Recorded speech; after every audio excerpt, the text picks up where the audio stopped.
যদি কেউ income tax না দেয় তাহলে সরকার তার বিরুদ্ধে কি ব্যবস্থা করে সাধারণত? ডিপার্টমেন্ট ধরলে তার এগেনস্টে পেনাল্টি হবে, কনসিলমেন্ট ইনকাম দেখাবে এবং ইন্টারেস্ট হবে। আচ্ছা অসীমবাবু, ইনকাম ট্যাক্স দিলে কি সুবিধা পাওয়া যায়? তাহলে নেশনের ডেভেলপমেন্ট করতে গেলে আমাকে রেভিনিউ দিতে হবে। একজন ব্যক্তি যদি কোনো ইনকাম ট্যাক্স দেয় সে কি ছাড় পায় বা সে কি সুবিধা পায়? ব্যাংকের লোন নিতে গেলে আপনাকে আইটি ফাইল দরকার, উইদাউট আইটি ফাইল তাকে দেবে না লোন। একটা কথা আপনি বলেন যে ইনকাম ট্যাক্স দিলে নেশন ডেভেলপমেন্ট করবে, দিতেই হবে, ম্যান্ডেটরি। কিন্তু পাশাপাশি একটা মানুষ তো জিএসটিও দিচ্ছে, তাহলে জিএসটি তো ট্যাক্স তো নর্মাল কোর্সে কেটেই যাচ্ছে সবার ক্ষেত্রে এটা, তাহলে ওখান থেকে তো একটা বড় ফান্ড নেশন পাচ্ছেই, মানে আবার ইনকাম ট্যাক্স কেন তাহলে?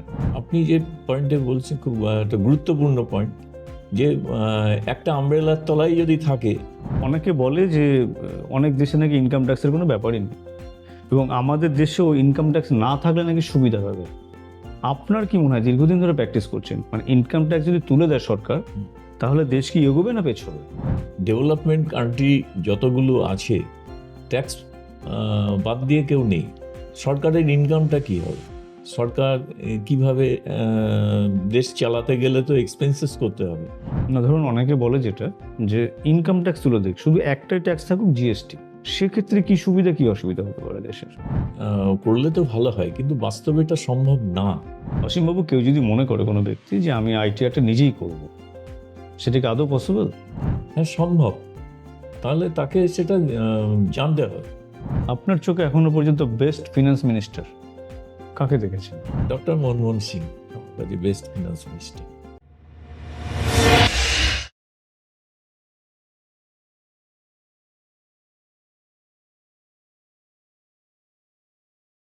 নমস্কার, আপনারা দেখছেন ডিজি বাংলা। ডিজি বাংলার বিশেষ অনুষ্ঠান ডিজি ফিনান্স। ডিজি ফিনান্সে মূলত আমরা অর্থনীতি, বিজনেস নীতি, বিভিন্ন নীতি নিয়ে আলোচনা করি, বিভিন্ন বিষয় আলোচনা করি। আজকে আমাদের বিষয় হচ্ছে ইনকাম ট্যাক্স। ইনকাম ট্যাক্সের বিষয়ে আলোচনা করার জন্য আমরা অতিথি হিসেবে পেয়ে গেছি দীর্ঘদিনের অভিজ্ঞ স্বনামধন্য একজন লয়ার, অসীম বিশ্বাস। অসীমবাবুকে আমাদের শুরুতে স্বাগত। নমস্কার।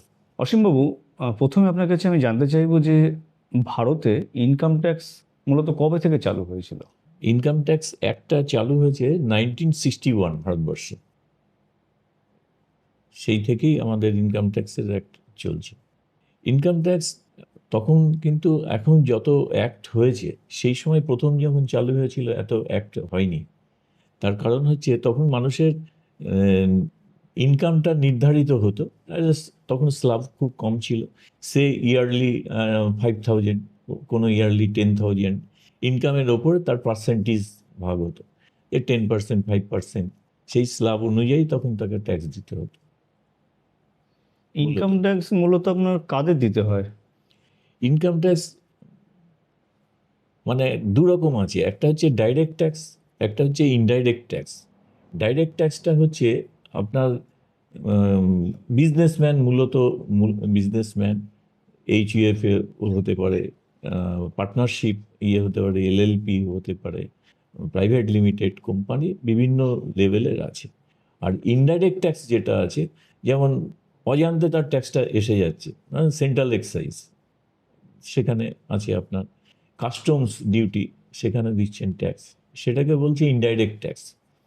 মূলত বিজনেসম্যান যারা আছে আর স্যালারি হোল্ডার আছে, তারপরে HRA, house rent income, house property income, তার উপরে আছে। তারপরে ক্যাপিটাল গেন আছে, যে সম্পদ বিক্রি করেছে তার উপরে গেন হয়েছে, সেই ক্যাপিটাল গেনের উপরে ট্যাক্স আছে। বিভিন্ন স্তরের ট্যাক্স আছে। যদি কেউ ইনকাম ট্যাক্স না দেয় তাহলে সরকার তার বিরুদ্ধে কি ব্যবস্থা করে সাধারণত? বর্তমান মানে অত্যাধুনিক প্রযুক্তিতে এখন দেখবেন প্যান কার্ড মাস্ট হয়ে গেছে। যেখানে আপনি যা কিছু করতে যাবেন, ব্যাংক অ্যাকাউন্ট করতে যান, সেভিংস করতে যান, প্রপার্টি কিনতে যাবেন, যা কিছু হবে প্যান কার্ড। আর প্যান কার্ড এমন হয়ে গেছে, আধারের সাথে লিঙ্কও হয়ে গেছে। বাই চান্স এবার আধারটাকে যেখানে ইউজ করবে, অটোমেটিক্যালি তার অ্যাকাউন্টে ওটা চলে যাবে। সে ধরুন আপনি একটা প্রপার্টি কিনেছেন, সেই প্রপার্টির দলিলে প্যান নাম্বার বোথ সাইড, যে বিক্রি করছে তারও থাকবে, যে কিনছে তারও থাকবে। সেই প্যান নাম্বারটা যেই দেবে, অটোমেটিক্যালি যখন রেজিস্ট্রি হচ্ছে, এবার অনলাইনে যাচ্ছে, তখন কিন্তু ওই অ্যাকাউন্টে চলে যাচ্ছে। এবার অ্যাকাউন্টে যখন রিটার্নটা ফাইল হবে, তখন রিটার্ন ফাইলে যে যদি সে সাপ্রেস করে, যদি না দেখায়, তাকে ইনকাম ট্যাক্স ডিপার্টমেন্ট নোটিশ করবে। এবার নোটিশ করার পর সে রিপ্লাই দেবে। এবার রিপ্লাই দিলে সে রিভাইজ দিতে পারবে, যে আমি ভুল হয়ে গেছে, দিইনি, আমি রিভাইজ দিলাম, তার উপর যা ট্যাক্স হলো দিতে পারবে, একটা অপশান থাকে। আর যদি না দেয়, তখন ডিপার্টমেন্ট ধরলে তার এগেনস্টে পেনাল্টি হবে, কনসিলমেন্ট ইনকাম দেখাবে এবং ইন্টারেস্ট হবে। সেই জন্য সাপ্রেস করা এখন মূলত কঠিন এসে দাঁড়িয়েছে। এমনভাবে ইনফ্রাস্ট্রাকচার ভারতীয় সরকার এখন করেছে, সেখানে ধরা পড়ে যাবে। যদি সে সেভিংস করে, সেভিংস করলে পরে, বা কোনো অ্যাসেট কিনলে, ইভিন গোল্ড কিনলেও এখন দিতে হচ্ছে প্যান নাম্বার। বর্তমানে অসীমবাবু ভারতবর্ষে মোট মানে বলছি ট্যাক্স পেয়ার কত, সংখ্যা কত? হ্যাঁ, এই সংখ্যাটা তুলনামূলক অনেক কম। প্যান কার্ড ইউজ করছে, কিন্তু সেই তুলনায় রিটার্ন ফাইল পরিসংখ্যান হিসাবে দেখা যাচ্ছে 25%, 75% কিন্তু রিটার্ন ফাইল হচ্ছে না। তার কারণ প্যান কার্ড এখন সব জায়গায় এসেন্সিয়াল হয়েছে। একটা জিরো ব্যালেন্সের বই করতে গেলেও এখন প্যান কার্ড নিচ্ছে। সে সরকারি পেনশন পাচ্ছে 1,000 টাকা মাসে, কি লক্ষ্মী ভাণ্ডার পাচ্ছে, কিন্তু তাকে যখনই ব্যাঙ্ক অ্যাকাউন্ট করতে যেতে হচ্ছে, তখন তাকে কিন্তু pan card must. Without pan কার্ডে তার অ্যাকাউন্ট হবে না। সেই জন্য প্যান কার্ডটা অনেক হয়েছে, সে তুলনায় আমাদের রিটার্ন ফাইল হচ্ছে অনেক পুয়ার। তবু এখন মানুষকে অনেক অ্যাওয়ারনেস করেছে, কিন্তু তাতে অনেকটা ফ্রুটফুল রেজাল্ট হয়েছে। আবার কিছু আছে ইন্টারেস্টের উপর টিডিএস কাটে ব্যাংক, সেই টিডিএস কাটলেও কিন্তু তার প্যানে চলে যাচ্ছে। নিয়ম হচ্ছে টিডিএস কাটলে তাকে রিটার্ন ফাইল করতে হবে, তার যদি নন ট্যাক্সেবল হয় রিফান্ড পাবে। অনেকে এটা জানে না, এবং না জানার জন্য সে রিফান্ডটাও পায় না। সেই জন্য সরকার কিন্তু রিফান্ড দেওয়ার জন্য বসে আছে, এবং খুব কুইক দিয়ে এখন দেয়। আগে যেটা পদ্ধতি ছিল অনেক ডিলে হতো, এখন কিন্তু রিটার্নটা ফাইল করার সঙ্গে সঙ্গে, এবং ডিলে হলে আবার উইথ ইন্টারেস্ট দিচ্ছে সরকার। একটা মানুষ, সে ব্যবসায়ী, ধরুন ধরুন একজন ব্যবসায়ী, সে যখন আপনাকে আইটিআর ফাইল করছে, মানে কোন কোন জায়গায় মূলত ছাড় পাওয়া যায় ইনকাম ট্যাক্স থেকে? ইনকাম ট্যাক্সের ওল্ড রিজিম একটা আছে, আর হচ্ছে নিউ রিজিমও হয়েছে। ওল্ড রিজিমে যেটা ছিল 80C 80D সমস্ত ছাড় ছিল, কিন্তু নিউ রিজিমে স্ল্যাবটাকে বাড়িয়ে দিয়েছে, কিন্তু সেই ছাড়গুলো উঠিয়ে দিয়েছে।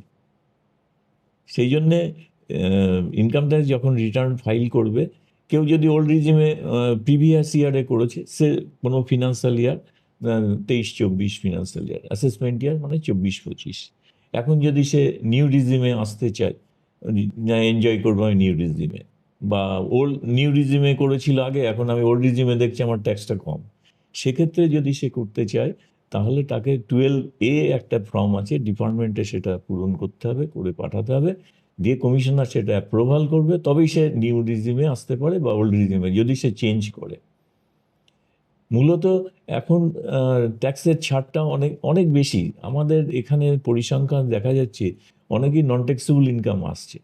তার কারণ এটা আমাদের নদিয়া ডিস্ট্রিক্ট বেশিরভাগটা এগ্রিকালচার এরিয়া, এখানে ইন্ডাস্ট্রি খুব কম। সেই জন্য ইনকাম এক হচ্ছে স্যালারি হোল্ডাররা অটোমেটিক্যালি দিতে হচ্ছে তাদের রিটার্ন, ডিপার্টমেন্ট থেকেও তাদের টিডিএস কাটছে এবং বাধ্যতামূলক করে দিয়েছে। অ্যাকচুয়ালি বিজনেসম্যান দিত, এখন বিজনেসম্যানের এত মানে কি বলবো, বিজনেস বেড়ে গেছে, বিজনেসের মানে হেড বেড়ে গেছে, দোকান আমাদের প্রচুর হয়েছে, মার্কেট হয়েছে, মল হয়েছে, সে তুলনায় কিন্তু সেল পোর আমার যা মনে হয়, ব্যক্তিগত দেখে মনে হয়েছে, কৃষ্ণনগর দিয়ে আমরা দেখতে পাই যে এখন দোকান প্রচুর দোকান হয়েছে, সে তুলনায় কাস্টমার তো একটা পকেট কাস্টমার, এখানে তো বাইরের লোক আসে না। এখন সব জায়গায় বড় বড় মার্কেট হয়েছে। আগে যেরকম ছিল মার্কেট, করিমপুরের লোক কৃষ্ণনগরে আসতো মার্কেট করতে, এখন করিমপুরে বড় মার্কেট, পলাশি, বেথুয়াডুরি সমস্ত জায়গায় নদিয়া জেলায়। সেই জন্যে এখানে পকেট একটা হয়েছে, পকেট কাস্টমার, পরিচিতি কাস্টমার। সেই কাস্টমার টার্নওভারটা বাড়ছে না, টার্নওভার না হলে প্রফিট কম হচ্ছে। এদিকে ডিপার্টমেন্ট স্ল্যাব বাড়িয়ে দিয়েছে, সেখানে নন ট্যাক্সেবল ইনকাম বেশি হচ্ছে দেখা যাচ্ছে, সে তুলনায় রেভিনিউ অনেক কম, প্রুডেন্সিয়ালিটি নেই আমাদের এখানে। আচ্ছা অসীমবাবু, ইনকাম ট্যাক্স দিলে কি কি সুবিধা পাওয়া যায়? ইনকাম ট্যাক্স এটা আমাদের দায়বদ্ধতা, অ্যাকচুয়ালি সুবিধার অসুবিধাও আছে। তা সেক্ষেত্রে সুবিধা অসুবিধার এখানে কোনো প্রশ্ন নেই। আমার ইনকাম ট্যাক্স লাইবিলিটি এসেছে, অনেস্টলি আমাকে দিতে হবে। তাহলে নেশনের ডেভেলপমেন্ট করতে গেলে আমাকে রেভিনিউ দিতে হবে। নাহলে আমরা হসপিটাল চাইছি, আমরা ট্রেন চাইছি, বিভিন্ন ডেভেলপমেন্ট, সেগুলো আসবে কোথা থেকে? বেসিক্যালি আমাদের রেভিনিউর ওপরই ডিপেন্ড করে। সেই রেভিনিউটা দিতে গেলে আমাদের ইনকাম ট্যাক্স মাস্ট পেমেন্ট করতে হয়। সুবিধাও আছে, যে সুবিধাগুলো কি কিছু কিছু ক্ষেত্রে, ধরুন আমি একটা বড় বিজনেস হতে চাই, আমার ড্রিম আছে, আমার স্বপ্ন আছে, আমি শিল্পপতি হব। তা শিল্পপতি হতে গেলে আমার 35 লাগবে। আমি ফিনান্স হেল্প চাই, ব্যাংকের কাছে যাই বা কারো ডিপার্টমেন্টের কাছে যাই, বা ওয়েস্ট বেঙ্গল ফিনান্সিয়াল কর্পোরেশন দিচ্ছে বিভিন্ন লোন। সেক্ষেত্রে আমার ইনকাম ট্যাক্স ছাড়া তো দেবে না। তার কারণ ইনকাম ট্যাক্সটা সে বেসিক ওইটা দেখবে যে আমার কত ইনকাম আছে। আমি লোন নিলেই হলো না, আমি কী করে রিকভারি করবে, ব্যাংক তো এটা দেখবে। সেই জন্যে ইনকাম ট্যাক্সটা তো মাস্ট তাদের ক্ষেত্রে। যদি আইটি ফাইল না থাকে তাহলে লোন দেবে না। শুধু আইটি ফাইল না, পাশাপাশি জিএসটিও থাকতে হবে তাকে, কানেক্টেড একদম। সেই জন্যে জিএসটি এবং ইনকাম ট্যাক্স বোথ ফাইল দরকার। একজন ব্যক্তি যদি কোনো ইনকাম ট্যাক্স দেয়, সে কি কি ছাড় পায় বা সে কি কি সুবিধা পায়? অ্যাকচুয়ালি হচ্ছে তার ব্যাংক হেল্প করবে, লোন যদি তার দরকার হয়, প্রয়োজন হয়। আইটি ফাইল ছাড়া এখন ব্যাংকের লোন অ্যাপ্লিকেশন করলেই আপনাকে 3 ইয়ার্সের ব্যালেন্স শিট দিতে হবে। 3 ইয়ার্সের ব্যাংকের আপনি যে ইনকাম ট্যাক্স ডিপোজিট করেছেন তার অ্যাকনলেজমেন্ট দিতে হবে। সেটা ওরা ভেরিফাই করে দেখে সেই ইনকামের ওপরই ওরা বাঁধা আছে, সেই ইনকামের ওপরই লোনটা দেবে। সেই জন্য এটা একটা সবথেকে বেনিফিট। আপনি একটা 4 হুইলার নেবেন পার্সোনাল, সেখানেও আপনাকে ব্যাংকের লোন নিতে গেলে আপনাকে আইটি ফাইল দরকার। উইদাউট আইটি ফাইল তাকে দেবে না লোন। এটাই সুবিধা। একটা কথা আপনি বলেন যে ইনকাম ট্যাক্স দিলে নেশন ডেভেলপমেন্ট করবে, দিতেই হবে, ম্যান্ডেটারি। কিন্তু পাশাপাশি একটা মানুষ তো জিএসটিও দিচ্ছে। হুম। তাহলে জিএসটি তো ট্যাক্স তো নর্মাল কোর্সে কেটেই যাচ্ছে সবার ক্ষেত্রে এটা। তাহলে ওখান থেকে তো একটা বড় ফান্ড নেশন পাচ্ছেই, মানে আবার ইনকাম ট্যাক্স কেন তাহলে? আপনি যে পয়েন্টে বলছেন খুব একটা গুরুত্বপূর্ণ পয়েন্ট, যে একটা আমব্রেলার তলায় যদি থাকে যে ট্যাক্স বিভিন্ন, আমাদের দেশের এটা ইনফ্রাস্ট্রাকচার আছে। একটা বিজনেস করতে গেলে প্রথমেই তাকে, একটা বিজনেস করতে গেলে ফার্স্ট তাকে ট্রেড লাইসেন্স করতে হচ্ছে, ফার্স্ট শুরু তাকে। তারপর প্রফেশন ট্যাক্স করতে হয়। তারপরে বিভিন্ন রকম, কেউ যদি এমপ্লয়ি থাকে তাকে পিএফ করতে হবে, ইএসআই করতে হবে, এবং জিএসটি নিতে হবে, ইনকাম ট্যাক্স দিতে হবে। বিভিন্ন রকমের ট্যাক্স আছে আমাদের দেশে। এটা আমাদের দেশের পার্লামেন্টে বিল পাস হচ্ছে, এবং সেই হিসাবে যা যা সিস্টেম আমাদের দেশে বাস করতে গেলে সেটা আমাদের মেনটেন করতেই হবে। কিন্তু এটা আমার ব্যক্তিগত ধারণা যে এটা সরলীকরণ আরও দরকার। আর ইনকাম ট্যাক্স এত কম কেন পড়ছে, এর জন্য অ্যাওয়ারনেস দরকার বিভিন্ন জায়গায়। তার কারণ আজকে নদিয়া জেলায় দেখুন একটাই অফিস, নদিয়া ডিস্ট্রিক্টে কৃষ্ণনগরে অফিস। আজকে কৃষ্ণনগরে একটা অফিসে এখন এমপ্লয়ি সব কমে গেছে। এখন ডিপার্টমেন্টে রিটায়ার্ড হলে নতুন করে লোক নিয়োগ হচ্ছে না। সেক্ষেত্রে সেই ম্যান পাওয়ারটা কমে গেছে।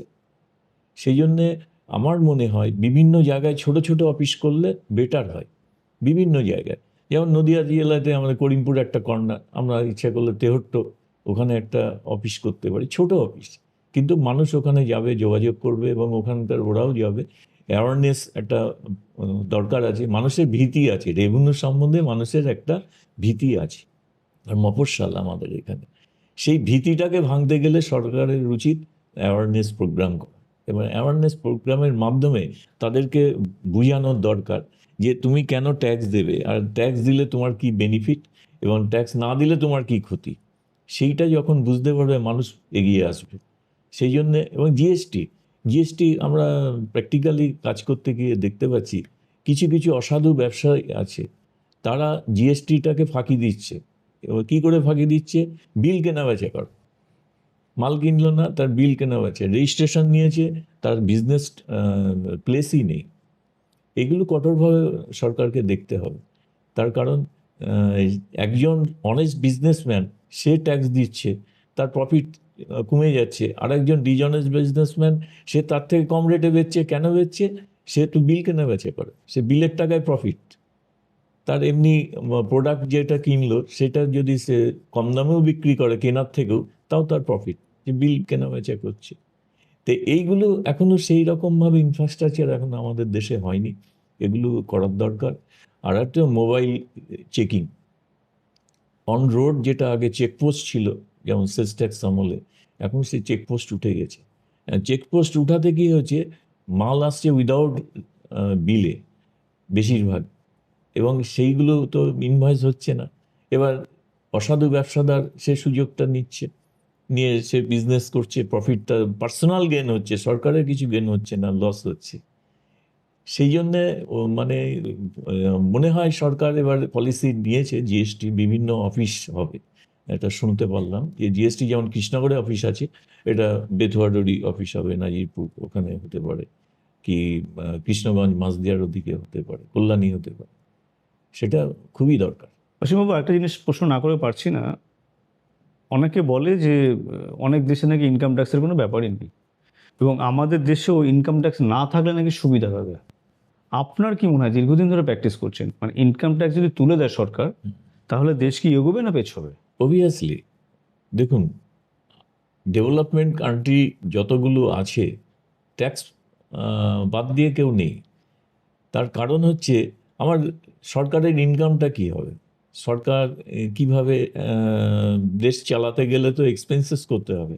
আজকে ডেভেলপমেন্ট আমরা বলছি, ডেভেলপমেন্ট করতে গেলে যেমন কৃষ্ণনগর দিয়ে বলছি, কৃষ্ণনগরে আমাদের আগে এখান থেকে উত্তরবঙ্গে যাওয়ার জন্য আমাদের ট্রেন ছিল না, এখন কিন্তু ট্রেনের মাধ্যমটা আমরা পেয়েছি।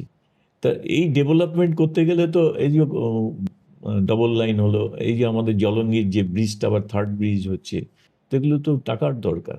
এবার টাকাটা আসবে কোথা থেকে, সে যোগানটা কে দেবে? তো যোগান তো মানুষের রেভিনিউ থেকেই আসে। সেই জন্য এটা মনে হয় না ডেভেলপমেন্ট হবে।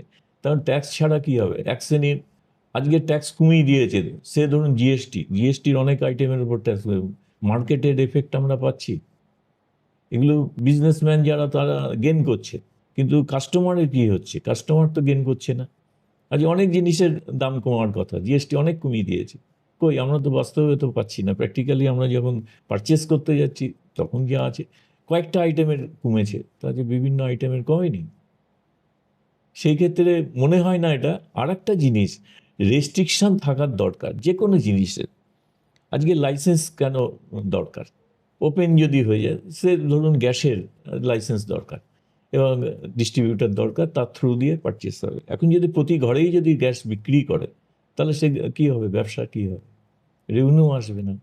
সেই জন্য একটা বাঁধন দরকার আছে, বাউন্ডারি ওয়াল মাস্ট।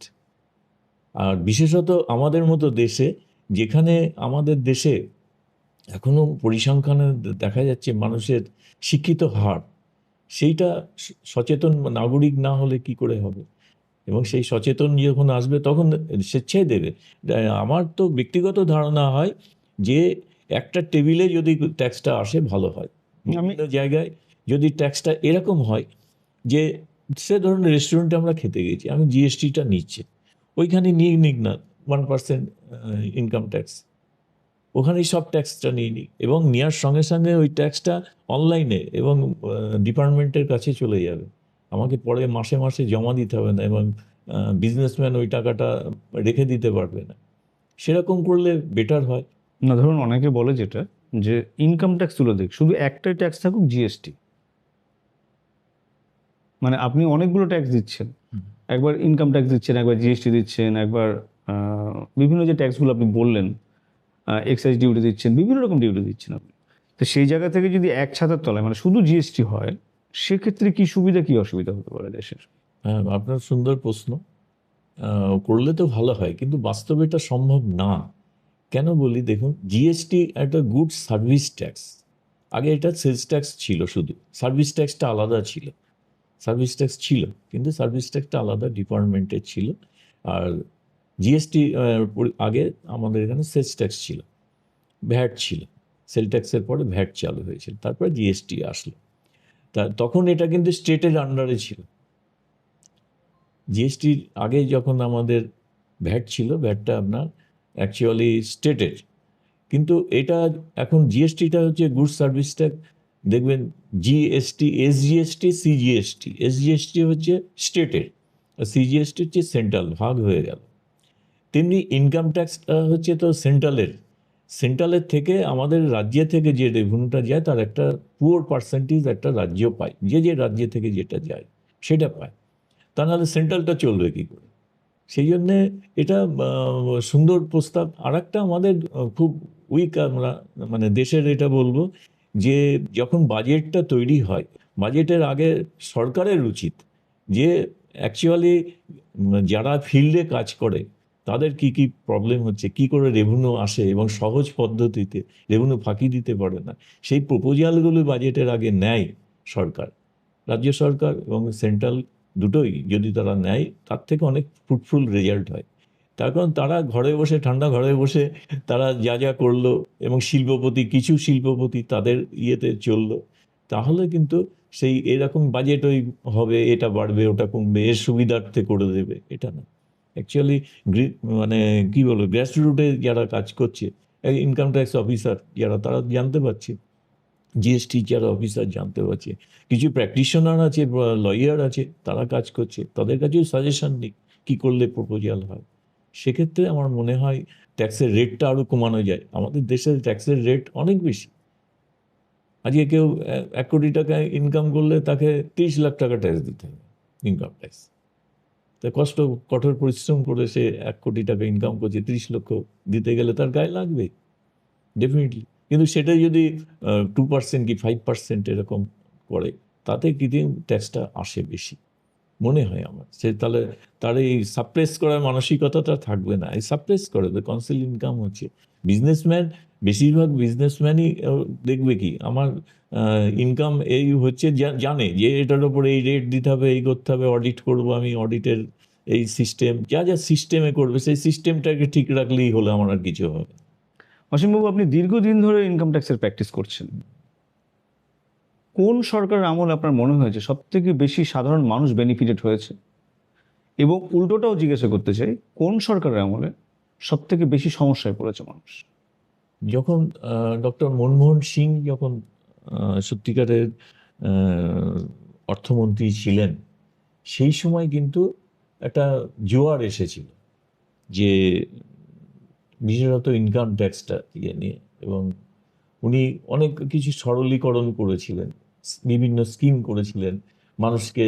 যেমন রিটার্ন জমা দেন, আপনি আপনি 2,000 টাকা জমা দেন, মানে প্রত্যেকের ঘরে ঘরে ইয়েটা যাক, গিয়ে রিটার্ন ফাইল করলে তার কোনো স্ক্রুটিনি হবে না, কিছু না। একটা ছোট ব্যবসাদার তখন দেখেছেন, ডোর টু ডোর, দোকান দোকানে গিয়েছে কিন্তু, এবং ইন্সপেক্টররা গিয়ে রিটার্ন জমা দেওয়ার জন্য ফর্ম দিয়েছে, সই করে দিয়েছে, ওনারাই ফিল আপ করে দিয়েছে, বা সঙ্গে আমাদের মতো কিছু মানুষ অ্যাপয়েন্টমেন্ট হয়েছিল, তারা করে দিত, হেল্প করতো, কোনো উইদাউট এনি রেমুনারেশন। সেই সময় কিন্তু একটা জোয়ার এসেছিল। পাশাপাশি আবার সমস্যা অনেক কিছুই দেখা গিয়েছে। আমি 2000 সালের ঘটনাটা বলি, একটা সমস্যা আমার, মানে প্র্যাকটিসে। এখানে তেহট্টই যে ব্রিজটা আছে, সেই ব্রিজটা ভেঙে গিয়েছিল। সেই সময় ডিএম ওখানে স্পট একটা যান, এবং স্পটেই টেন্ডার করে। সেই টেন্ডারে আমাদের ঘূর্ণিতে আনএমপ্লয়েড ইঞ্জিনিয়ার্স কোঅপারেটিভ সোসাইটি তাদেরকে দেয় কাজটা, এবং তারা কাজটা খুব নিষ্ঠার সাথে করে, এবং কয়েকজন লেবারও মারা যায়। নৌকায় করে আপনার বাহাদুরপুর থেকে বালি নিয়ে, মাটি নিয়ে যেত, এবং প্যাকেটিং করে পাইলিং করতো, যে এটাকে খুব তাড়াতাড়ি যাতে করা যায়, এবং যুদ্ধকালীন তৎপরতায় ওই কাজটা করেছিল। সেই সময় যোগাযোগ বিচ্ছিন্ন, এবং প্রচুর টাকা লাগবে, এবং সেই টাকাটাও তখন ব্যাংকের থেকে নেওয়ার করার সুযোগ ছিল না। সেই সময় ওরা কিছু ক্যাশ লোন নিয়েছিল, কিছু ফ্রেন্ড সার্কেল, এবং কিছু মানুষ স্বেচ্ছায় দিয়েছে, ভালো কাজ করছে, এবং সেই লোনটা নেয় ওরা, ক্যাশ লোন, এবং সেই লোনে ওরা কাজ করে। এবং শুধু কাজ করে না, ওইখানে ওরা লঙ্গরখানাও খুলেছিল, এবং বিভিন্ন মানুষ ওই ওখানে এসেছিল, এবং দুবেলা ওরা খাবার দিত। তারপর ওরা কাজটা কমপ্লিট করে। সেই সময় পূর্তমন্ত্রী ওদেরকে একটা অ্যাওয়ার্ডও দেয়, পুরস্কৃত করে। কিন্তু ওই বছর ইনকাম ট্যাক্স ওদের স্ক্রুটিনি পড়ে। স্ক্রুটিনি যখন পড়ে, এবং স্ক্রুটিনিতে এখানে হিয়ারিং চলে, তখন ওই ক্যাশ লোন তখন ভায়োলেশন করেছে। তখন নিয়ম ছিল, আপনি 20,000 বিলো আপনাকে ক্যাশ লোন নিতে পারে। ওরকম একটা ডিভার্সাল মানে পরিস্থিতি, এবং সেই সময় এরা কাজটা করলো এবং কাজ করার জন্য অ্যাওয়ার্ড পেলো, কিন্তু তার পরিণামে কিন্তু ইনকাম ট্যাক্স থেকে তাকে পেনাল্টি করলো যে ক্যাশ লোন নিয়েছে, ভাইলেশন করেছে। এবং যখন স্ক্রুটিনি পড়লো তখন ভেরিফিকেশন হয়েছে, তাতে জেনুইননেস প্রুভ হয়েছে, তাও কিন্তু এখানে মানেনি। তখন এটা 49,99,000 তাদেরকে পেনাল্টি করে, এবং তার এগেনস্টে অ্যাপিলে আমরা যাই, এবং অ্যাপিলে গিয়ে আমরা রিলিফ পাই। তার এগেনস্টেও ডিপার্টমেন্ট আবার রিভিউ করে, 154-এ তাদের রিভিউ হয়, এবং রিভিউ করার পর তখন হাইকোর্ট হয়, এবং হাইকোর্টেও ডিপার্টমেন্ট হেরে যায়। তখন আবার সুপ্রিম কোর্টে যাওয়ার জন্য প্রপোজাল দেয় এখানকার অ্যাসেসিং অফিসার ছিলেন মিস্টার শীতল দাস, তিনি সেটাকে অ্যাপ্রুভ না করে ড্রপ করে দেন। তো এটা একটা বিশাল মানুষের কাছে আতঙ্কের বিষয়। এখন সেটা আবার করেছে, আরও কমিয়ে দিয়েছে 10,000। 10,000 মানে 9,999 পর্যন্ত আমি ক্যাশ লোন নিতে পারি, তার বেশি না। সেই জন্য এই সিস্টেমগুলো একটু পরিবর্তন দরকার আছে এগুলো। তারপরে এখন 20,000 সেটাকে 1,00,000 করতে পারতো, সেই জায়গায় করেছে 10,000। আর এখন করেছে প্রসিডিংসটা ক্রিমিনাল অফেন্স, এটাকে বলছে আবার। না, বর্তমান সরকার যে ফিনান্স মিনিস্টার যে পলিসিগুলো নিয়েছে, বাস্তবে এগুলো সত্যি মানুষের কাছে কঠিন হচ্ছে। এক হচ্ছে মানুষকে হয়রানি করা, মানুষকে সবসময় ব্যতিব্যস্ত করা। আজকে আধার করলো, এই ভোটার লিঙ্ক, লিঙ্ক করতে হবে, লাইনে দাঁড়াও। তারপরে 500 টাকার নোট, 2,000 টাকার নোট, 1,000 টাকার নোট বাতিল করলো, যে তা মানুষকে সবসময় আতঙ্কের মধ্যে রেখে দিচ্ছে। তেমনি ইনকাম ট্যাক্সেও প্রতিনিয়ত সব থেকে ট্যাক্সেশন যারা প্র্যাকটিস করে এবং অ্যাসেসিং অফিসার যারা আছে, তারা পড়েছে বিপদে। কারণ এই জিএসটি বোধহয় 3,000টা অ্যামেন্ডমেন্ট হয়েছে, ভাবুন তো। আলটিমেটলি যার জন্য কিন্তু সরকার করেছে, আমার মনে হয় না সেটা ফ্রুটফুল রেজাল্ট হয়েছে। যাদের টাকা ছিল তাদের টাকা তারা করে নিয়েছে, বিভিন্নভাবে অসৎ পথে টাকা করেছে। কিন্তু যাদের কাছে 2-5টা 10টা ছিল, 20টা ছিল, তারাই লাইনে দাঁড়িয়েছে, এবং তাদের মধ্যেই কিন্তু মৃত্যু হয়েছে আবার এই নিয়ে। সেই জন্য এই সরকারের পলিসিগুলো যে নিয়েছে, সেগুলো চিন্তাভাবনা ভুল। আমি রেভিনিউ আদায় করব, আমি হোয়াইট মানি ইয়ে করব, এবং ব্ল্যাক মানি ধরবো। বাস্তবে তো সরকার বলতে পারেনি, এখনো ক্লিন চিট দিতে পারেনি যে এত টাকা আমি ব্ল্যাক মানি উদ্ধার করেছি। এবং বিদেশে টাকা রয়েছে, বিদেশে টাকা, সেগুলো আমরা নাম দেখলাম, দেখলাম, বাস্তবে কি পাবলিকের কাছে, জনসাধারণের কাছে কি সেটা প্রচার হয়েছে যে এই টাকা আমরা তুলেছি, এত টাকা এর জন্য রেভিনিউ এসছে? অসীমবাবু, কেউ যদি মনে করে কোনো ব্যক্তি যে আমি আইটিআরটা নিজেই করব, সেটা কি আদৌ পসিবল? হ্যাঁ, সম্ভব। তাহলে তাকে সেটা জানতে হবে যে অনলাইনে রিটার্ন ফাইলিং করতে গেলে আমার পরপর কি কি লাগবে, সেইগুলো যদি জেনে সঠিকভাবে করে, কোনো অসুবিধা নেই। যে প্র্যাকটিশনার বা লয়ার বা কারোর কাছে যেতে হবে, হেল্প নিতে হবে, নাও নিতে পারবে। একটু স্টাডি করলেই পারবে, তা উইদাউট স্টাডিতে তো পারবে না। আর এখন আমাদের বিশেষত আমাদের ওয়েস্ট বেঙ্গলে, আমাদের এই ব্যাকওয়ার্ড এরিয়ায় কজনের বাড়িতে কম্পিউটার আছে, অনলাইন আছে? খুব কমই। সেক্ষেত্রে ওই হেল্প নিতেই হচ্ছে তাদের। সেই জন্য এটা অফলাইন যেটা ছিল, সেটাকে একেবারে বন্ধ না করাই ভালো ছিল। অনলাইন যেমন আছে, পাশাপাশি অফলাইনটাও থাকবে, যে অফলাইনে দিতে পারে সে। এটা আমরা সবসময় বলছি, এটা প্রপোজাল রাখা উচিত। বিশেষত মফস্বলের ক্ষেত্রে এটা অনেক প্রবলেম হচ্ছে। আপনার চোখে এখনো পর্যন্ত বেস্ট ফিনান্স মিনিস্টার কাকে দেখেছেন? ডক্টর মনমোহন সিং আমার কাছে বেস্ট ফিনান্স মিনিস্টার।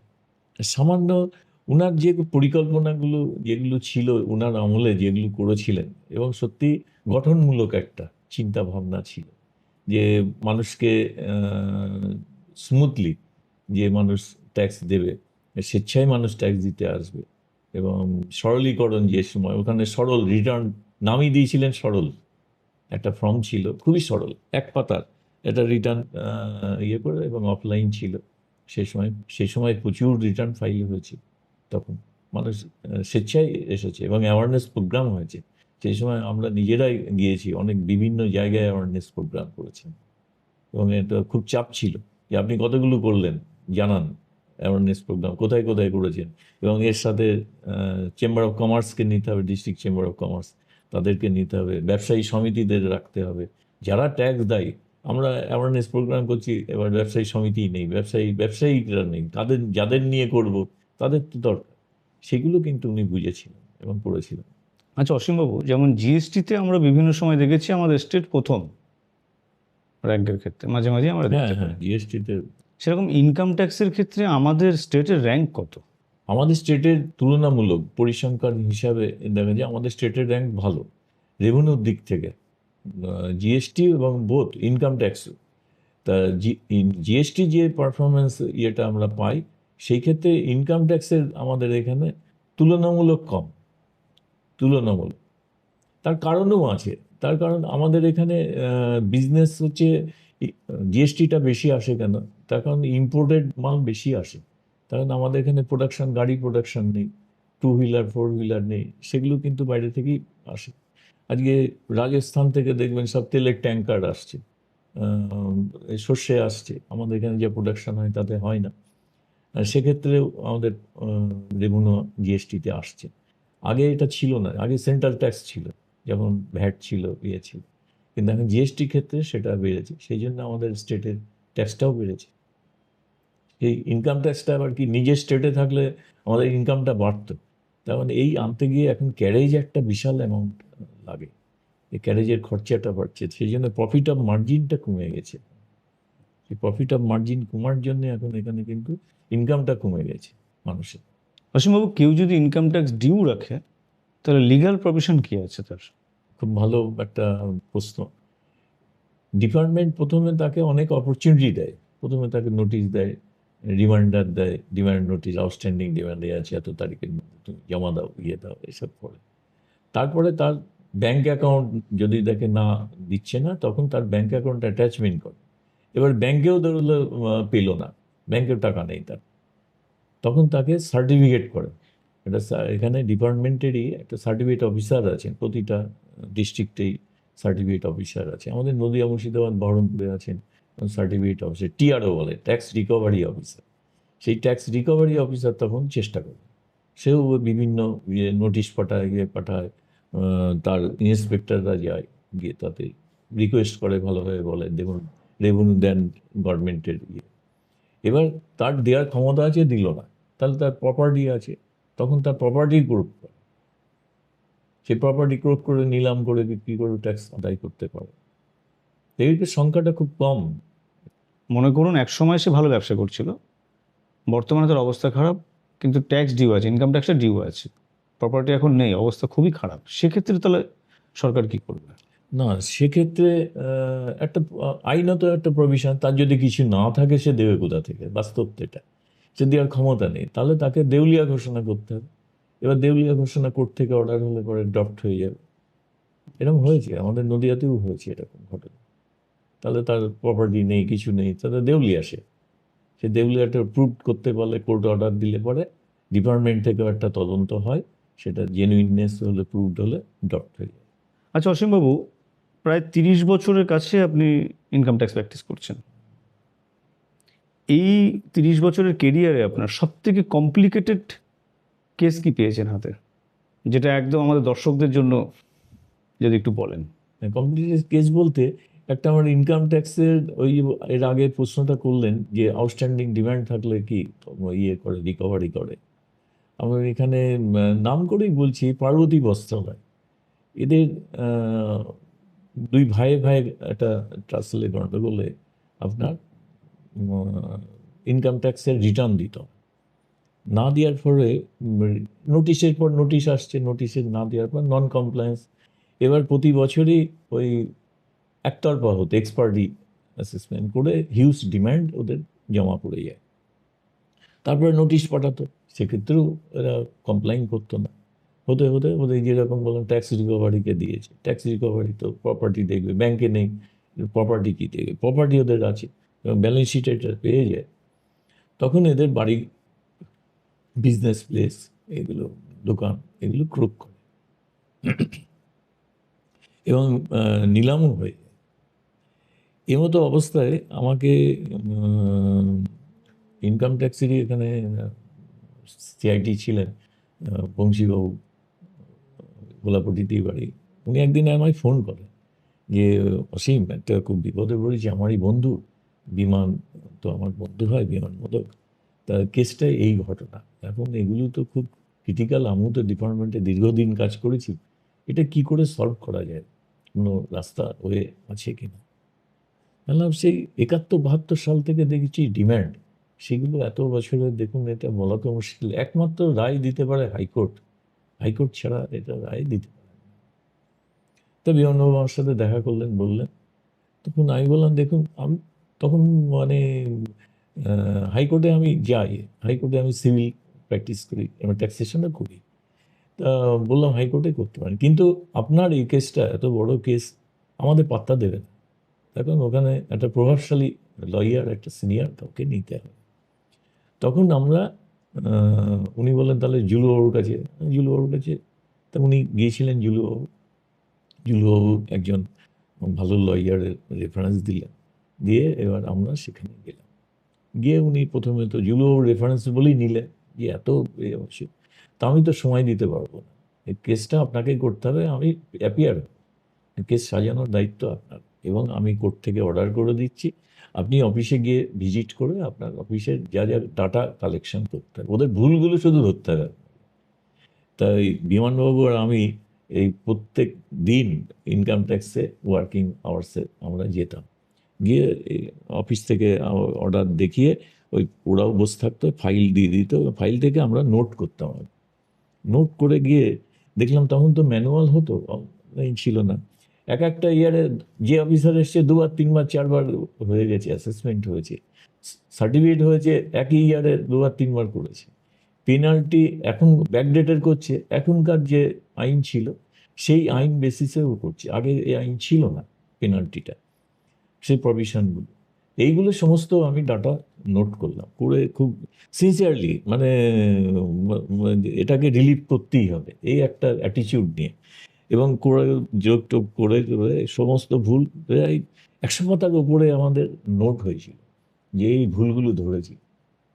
উনি তো খুব মানে খুশি, দেখে বললো, তখন উনি বললেন যে কেসে আমরা জিতে যাব, ডিপার্টমেন্ট বিশাল ভুল করেছে এই।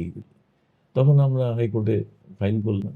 এটাও একটা মজার বিষয়, যেদিনকে আমরা হাইকোর্টে কেস চলছে, আমি প্রেজেন্ট ছিলাম সেই সময়, এখানে এসছে পুলিশ টুলিশ নিয়ে ওদের বাড়িটা রিকভারি করার জন্য। তো এবার কোর্টের ভেতরে রয়েছি, বারবার ফোন আসছে, তারপরে যাই হোক বাইরে বেরিয়ে কোনো রকম ফোনটা, তখন শুনলাম যে এই ঘটনা।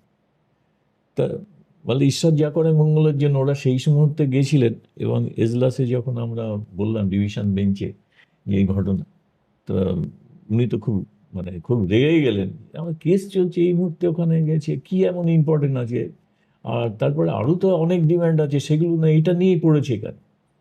তখন আমি বলেছিলাম যে দেখুন, ওদের কিন্তু এখানে একটা মাঠ আছে, সেই মাঠটা করলেই ওদের রিকভারি হয়ে যায়, যদি এই টাকাটা আদায় করে। বাড়ি কেন, মাঠটা রিকভারি করতে পারছে না, ক্লাব দখল করে আছে, সেটা ওদের ফল্ট।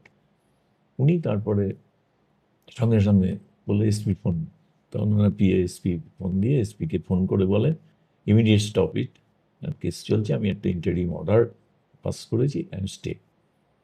এবং কেসটাতে আমরা জিতেছিলাম, এবং ডিপার্টমেন্টকে খুব কড়া ভাষায় মানে অর্ডারটা করেছিলেন, এবং ক্লাবও কেস করেছিল, ক্লাবও কেসটাই হেরে যায়, সেইটা ডট হয়েছে।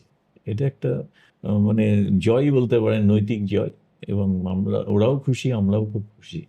আর সব থেকে মজার ব্যাপার, যিনি দাঁড় করেছিলেন not a single price taken from them, এবং আমও কোনো পয়সা নেই, রেমুনারেশন নেই, তাদের অর্থনৈতিক অবস্থা তো খুবই খারাপ। অসীমবাবু, একদম শেষে চলে এসেছে আমার অনুষ্ঠানের।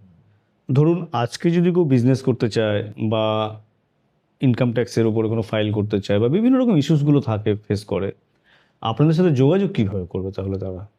হ্যাঁ, আমার সাথে যদি যোগাযোগ করতে চান বা দেখা করতে চান, তাহলে আমার ফোন নাম্বারে যোগাযোগ করে আসতে পারেন।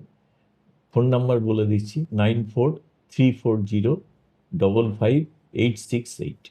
এতক্ষণ আপনারা ইনকাম ট্যাক্স এবং জিএসটির কিছুটা শুনলেন, সমস্ত কিছু বিষয়ে আলোচনা আমাদের দীর্ঘদিনের অভিজ্ঞ অসীমবাবুর কাছ থেকে। আপনারা দেখতে থাকুন ডিজি বাংলা। ডিজি বাংলার বিশেষ অনুষ্ঠান ডিজি ফিন্যান্স এখানে আমরা শেষ করছি। নমস্কার। দর্শক মণ্ডলীকে নমস্কার দিচ্ছি, এবং ডিজি বাংলাকে অশেষ অশেষ ধন্যবাদ এই প্রোগ্রামে আমাকে আমন্ত্রণ করবার জন্য, এবং আমি এসে খুব গর্বিত। আমি আপনাকে অশেষ অশেষ ধন্যবাদ। নমস্কার।